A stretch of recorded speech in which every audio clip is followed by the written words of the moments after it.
नमस्कार शेतकरी मित्र हो, मी Shyamkant Mahajan, Shri bio aesthetic private limited Hyderabad. आज आपण श्री बालाजी बहुवाग, गाव नांजा, तालुका भोकरदन, जिल्हा जालना यांचा जवळपास 850 झाडांचा डाळिंब प्लॉट भेट प्रसंगी तिसऱ्या बहाराची तयारी करत असताना आपण या प्लॉटची आंब्या बहाराची तयारी करत असताना एक 3 ते 4 दिवसांमध्ये आपण या प्लॉटची छाटणी ही घेणारे. आज उद्यामध्ये छाटणीवाले बंधू हे येणारे मालेगाव भागातले आणि त्या दृष्टिकोनातून आपण आंब्या बहारामध्ये इथून पुढे जे डाळिंब उत्पादक आहे संपूर्ण महाराष्ट्रातले, तर आपण कोणकोणती काळजी घ्यायला हवी त्या दृष्टिकोनातून हा व्हिडिओ बनवण्यामागचा प्रयत्न आहे. यावेळी आता आपल्याकडे छाटणीवाले बंधू येणार आहे, तर आपल्याला छाटणी ही कशी घ्यायची आहे तर हे मी मागच्या 2-3 व्हिडिओमध्ये शेअर केलेली आहे. तर छाटणीमध्ये आपल्याला सर्वात महत्त्वाचं म्हणजे आपले जे शूट्स आहेत जे पूर्ण भरून काढलेले होते आपण, ते शूट्स हे आपल्याला नॉर्मली टॉपिंग करून घेणे ज्याला आपण प्लकिंग म्हणतो. नंबर 1. नंबर 2, आपल्याला हे जे झाड दिसतंय ह्या झाडामध्ये खूप दाटी ही दिसू राहिली. तर ही दाटी आपल्याला इतकी नको, कारण की ज्यावेळेस आपण पानगळ घेतो तर 15 ते 20 दिवसामध्ये जी पालवी झाडाला झाकून घेत असते, त्यामुळे सूर्यप्रकाश हा पोटामध्ये जात नाही आणि सूर्यप्रकाश पोटामध्ये गेला नाही तर आतमध्ये सेटिंग आपल्याला पाहिजे त्या प्रमाणामध्ये मिळत नाही. तर त्याच्यामुळे आपली जे शूट्स आहेत किंवा जे अनवॉन्टेड शूट्स आहेत म्हणतो आपण त्याला म्हणतो, ते शूट्स आपण काढून घेण्याचा प्रयत्न छाटणीवाल्या बांधवांच्या माध्यमातून करून घेणं गरजेचं आहे. एकदा आपली छाटणी ही झाली तर आपण छाटणी झाल्यानंतर इमिजिएटली 3 ते 4 दिवसाच्या आत ही पानगळी घ्यायला हवी. काही शेतकरी, बरेचसे शेतकरी आपण बघतो की छाटणी हे 8 दिवस झाले, 10 दिवस झाले, छाटणीनंतर पानगळ हे 15 दिवसांनी, 10 दिवसांनी करत असतात. पण चालू वर्षी जर आपण वातावरण जर हे समजून घेतलं तर आपल्याकडे ऑगस्ट, सप्टेंबर, ऑक्टोबर या 3 महिन्यामध्ये प्रचंड पाऊस झालेला आहे आणि नोव्हेंबर महिन्यापासून सुरुवातीच्या काळात चांगला सूर्यप्रकाश होता व त्यानंतर इमिजिएटली जी थंडी आपल्या भागामध्ये जाणवू राहिली, या थंडीमुळे आपल्याला जमिनीमध्ये ओलावा हा जाणवतोय आणि या ओलाव्याच्या दृष्टिकोनातून ज्यावेळेस आपण थंडीमध्ये पानगळ घेत असतो आणि पानगळी घेतल्या छाटणीनंतर ज्यावेळेस आपण पानगळी घेतो 8 ते 10 दिवसांनी, तर आपले झाड हे लीक होऊन जातात. तर लीक होण्याचा प्रकार आपल्याला हा थांबवणे किंवा वाचवणे हा गरजेचा आहे. नंबर 1. नंबर 2, बेसल डोसच्या माध्यमातून आपण सी बायोकडनं एंडिरोज प्रति झाड 100 ग्रॅम प्रोमयुक्त खतांचा काही वापर व त्यासोबतच क्रिया पावडर एक one of the Naveen application आपण सी बायोकडनं बेसल डोसमध्ये देत असतो.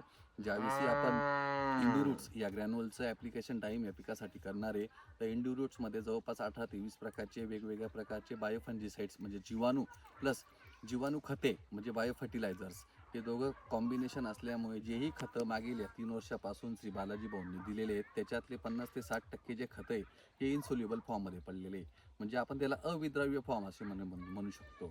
तर इंडिरूटच्या माध्यमातून आपल्याला जे बायोफंजिसाइड्स आपण त्यामध्ये समाविष्ट केलेले आहे, झाडामध्ये प्रतिकारशक्ती वाढवणे हे त्याचं मुख्य काम आहे.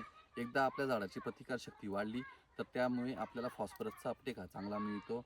आपल्याला डाळिंब या पिकामध्ये 35 ते 40 दिवसामध्ये जी निघणारी मादी आहे, ती सेटिंग होणारी मादी आहे, तिला स्ट्रोक चांगला मिळावा, ती अधिकतम म्हणजे किंवा जास्त संख्येमध्ये ही निघावी, त्या दृष्टिकोनातून इंडिरूटचं ॲप्लिकेशन डाळिंब बागांना हे वरदान आहे असं मला जाणवतं.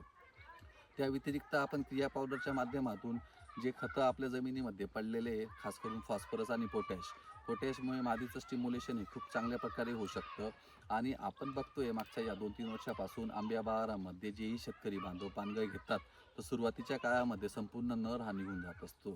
चालू वर्षीसुद्धा आपल्या भागामध्ये मोठ्या प्रमाणामध्ये पर्जन्यमान हा झालेला आहे. त्यामुळे नर निघायचे चान्सेस 90% आहेत वेगवेगळ्या भागातील बागांना, असं मला जाणवतं. तर त्यावेळेस आपण जे खतं हे देत असतो त्यामध्ये 10-26-26 म्हणा, 12-32-16 म्हणा, 20-20-0-13 म्हणा, या खतांचा प्रॉपरली अपटेक होण्यासाठी आपण क्रिया पावडर 25 ग्रॅम प्रति झाड या डोसचं ॲप्लिकेशन हे देत असतो. एकदा बेसल डोसेस तुमचे झाले, छाटणी ही झाली, पानगळ आपण इमिजिएटली घेतल्यानंतर 5 ते 7 दिवसांनी आपली पालवी पडण्यासाठी हा वेळ लागणार आहे. त्या दरम्यान आपण ज्यावेळी बोर्डोची स्प्रे घेणार आहे, तर बऱ्याचशा ठिकाणी आपण बघतो की आपण रेडीमेड बोर्डोवरती आपला जास्त विश्वास असतो. आपण अर्धा टक्क्याचा बोर्डो मारणं हा गरजेचा आहे. ज्यावेळेस आपला पाला हा पूर्ण गळून जातो किंवा पालवी ही पूर्ण गळून जाणार आहे, त्यावेळेस आपण झाडावरती आणि खोडावरती 0.5% बोर्डो मिश्रण म्हणजे चुना 400 ग्रॅम आणि मोरचूद 1 किलो हे दोघं चांगल्या पद्धतीने वॉश करून घेणे. बऱ्याचशा ठिकाणी आपण बघतो की बेड लावल्यामुळे खोडांना कॉलर रॉटचा प्रादुर्भाव हा मोठ्या प्रमाणामध्ये जाणवतो आणि हा कॉलर रॉटचा प्रादुर्भाव कमी करावा या दृष्टिकोनातून खोड हे चांगले वॉश करणं गरजेचं आहे.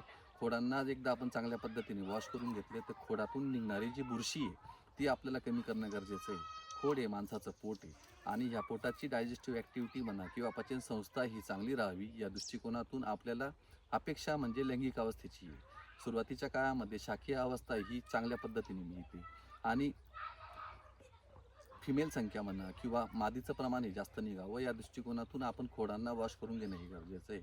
तर मी श्री बायोच्या माध्यमातून तमाम महाराष्ट्रातील डाळिंब उत्पादकांना सूचित करेल की आपण चालू वर्षी जवळपास पूर्ण महाराष्ट्रामध्ये डाळिंबाची लागवड ही वाढत असताना 90% शेतकरी जे ते आंब्या बहाराची तयारी करत असताना आपण कोणकोणत्या काळजी या घ्यायला हव्या हा व्हिडिओ मागचा बनवण्याचा दृष्टिकोन होता असे मी शेतकरी बांधवांना सूचित करेन.